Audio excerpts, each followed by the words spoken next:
আসসালামু আলাইকুম প্রিয় মুসলিম ভাই ও বোনেরা, সবাইকে ঈদ উল ফিতরের শুভেচ্ছা ও ঈদ মুবারক। আজকে আমাদের মাঝ থেকে চলে গেল মহাসম্মানিত সিয়াম সাধনার যে মাসটি 29 দিন আমাদের মাঝে এসেছিল আমাদের গুনাহ মাফ করানোর জন্য, আমাদেরকে রহমত বরকত নাজাতের ফয়সালা করার জন্য। সেই অতিথি আজ চলে গেল। যদিও আগামীকাল ঈদ, মনটা অনেক খুশি। ছেলে সন্তান নিয়ে ঈদ করব, যার যতটুকু সামর্থ্য আছে পাকশাক করে খাবো, যার যতটুকু সামর্থ্য আছে ঈদের কেনাকাটা করেছে বা যারা আজকে রাত্রেও করবে, ঈদ করবে আগামীকাল, এই খুশি মনে। কিন্তু মনে আরেকটি কষ্ট যে আমাদের মাঝ থেকে যে মহাসম্মানিত এই মেহমান অতিথি চলে গেল, তার জন্য আমার মনে মনে কিছু কষ্ট ফিল করতেছি। জানি না কার কিরকম লাগতেছে, আমার কাছে খুবই কষ্ট লাগতেছে। বাসার মেহমান আসলে চলে গেলে যেরকম মনটা খারাপ লাগে, ঠিক সেরকম খারাপ লাগতেছে। তো যাই হোক, আমরা আগামীকাল সবাই যার যতটুকু আল্লাহ পাক সামর্থ্য দিয়েছে ওই অনুযায়ী পোশাক পরিষ্কার করে বা নতুন পোশাক যারা পরে আসবেন সুগন্ধি মাখিয়ে ছোট ছোট ছেলে মেয়েদেরকে নিয়ে আসবেন। আমরা এক পথ দিয়ে আসবো, নামাজ পড়ে আরেক পথ দিয়ে বাসায় যাবো, এটাও সুন্নত। এবং সকালবেলা আসার সময় অবশ্যই আমরা বাসা থেকে মিষ্টি মুখ করে আসবো, এটাও রাসূলের সুন্নত।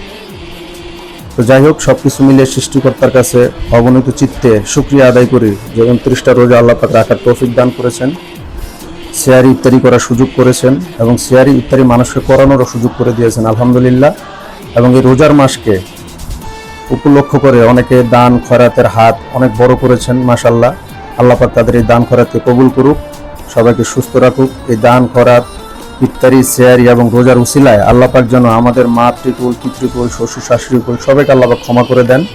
আর এই ঈদকে উপলক্ষে করে আমাদের সহপাঠী, আমাদের আত্মীয় স্বজন, পরিচিত অপরিচিত যত মুমিন মুসলমান ভাই যার যার গন্তব্যে দেশে গেছেন, তারা যেন তাদের আত্মীয় স্বজনের সাথে সুন্দর করে ঈদ উদযাপন করে আবার আমাদের মাঝে ফিরে আসতে পারে।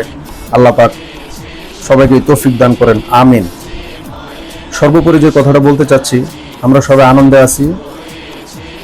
অনেক শুকরিয়া আল্লাহর কাছে, অনেক অনেক শুকরিয়া আল্লাহর কাছে যে আল্লাহ পাক আমাদেরকে অনেক সুস্থ রেখেছে, ভালো রেখেছে। বিশেষ করে ফিলিস্তিনের দিকে তাকালে অনেক কষ্ট লাগে মনে।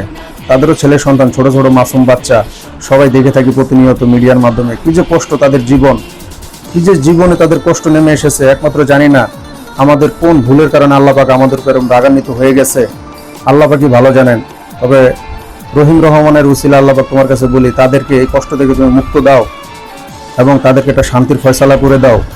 হায় আল্লাহ, আমরা কালকে কত আনন্দ করব, তারা এই আনন্দ থেকে বঞ্চিত। তুমি গায়েবীভাবে তাদেরকে সাহায্য করো। পাশে এত শক্তিশালী রাষ্ট্র সৌদি আরব, মিশর, জর্ডান, কত হাজার হাজার ট্রিলিয়ন ট্রিলিয়ন বিলিয়ন বিলিয়ন ডলারের মালিক, তারা কোনো ধরনের সাহায্য করতেছে না, তাদেরকে মানে কোনো সাহায্যের হাত বাড়িয়ে দিচ্ছে না। আল্লাহ তুমি দেখো কি কারণ তাও জানি না। তবে আমরা গরিব, ন্যূনতম ইমানের যেটা সঙ্গে, আমরা মনে মনে ঘৃণা করি এসবকে। আমরা তাদের জন্য দোয়া করি এবং আমরা সব ভাই কালকে ঈদের দিন দোয়া কবুলের সময়, একটা বিশেষ সময় কালকে আমরা দোয়া করবো আল্লাহ পাক যেন তাদের শান্তির ফয়সালা করে এবং বাইতুল মাকদাস, এই মসজিদটা যেন আবার আল্লাহ পাক আমাদের হাওয়াল করে দেয়। এই দোয়াটা সবাই বেশি বেশি করবেন কালকে।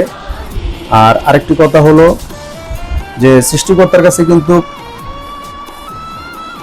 কোনো কিছুর অভাব নাই। এক আবাবিল পাখি দিয়ে দেখিয়ে দিয়েছিল কাবাগরকে কিভাবে হেফাজত করতে হয়। আল্লাহ পাকের কাছে সর্বপ্রকার সবকিছু আছে। আল্লাহ পাক যদি মশা বাহিনীকে হুকুম করে তাতেই তারা শেষ হয়ে যাবে। কিন্তু আমরা হয়তোবা এরকম কোনো গুনাহ করেছি বা এরকম কাজে আমাদের আল্লাহ পাক আমাদের উপর নারাজ হয়ে আছে, যার কারণে আল্লাহ পাক আমাদেরকে সাহায্য করতেছে না। আল্লাহ পাক অন্তত আমাদের এই অস্ত্র, এই পারমাণবিক বোমা, এর চেয়ে শক্তিশালী জিনিস আল্লাহ পাকের কাছে আছে।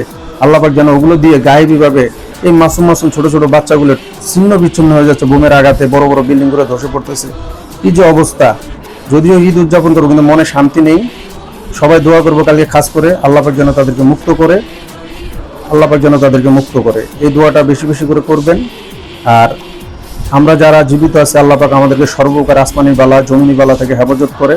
ঘন ঘন ভূমিকম্প হচ্ছে, কিয়ামতের আলামত। আল্লাহ পাক আমাদের এই দেশটাকে হেফাজত করুক, রহমতের চাদরে যেন ঢেকে দেয়। সবাই দোয়া করবেন। আসসালামু আলাইকুম ওয়া রাহমাতুল্লাহি ওয়া বারাকাতুহু।